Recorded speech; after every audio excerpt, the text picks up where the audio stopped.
Hujambo na karibu naitazama runinga ya Veushly na habari za hivi sasa ni kwamba familia 3 Kongowea kaunti ya Mombasa zimeachwa bila makao baada ya moto kuteketeza makazi yao. Kulingana na wakazi wa Kongowea, huenda chanzo cha moto huo ikawa hitilafu ya nguvu za umeme.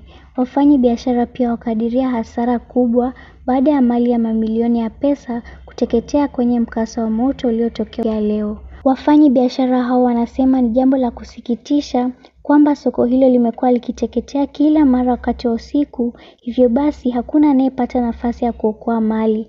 Aidha, wamepongeza juhudi za wazima moto kufika kwa haraka na kudhibiti moto huo. Kamishna wa kaunti ya Mombasa Mohamed Nur amelaumu ujenzi duni kuchangia mkasa wa moto.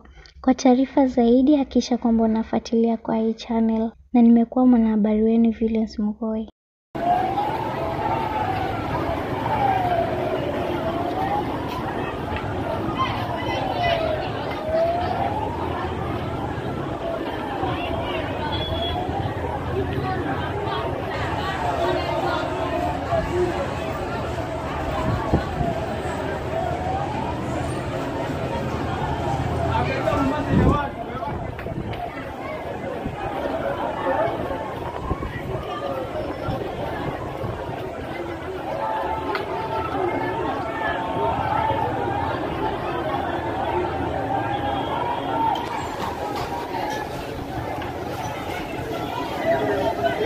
Video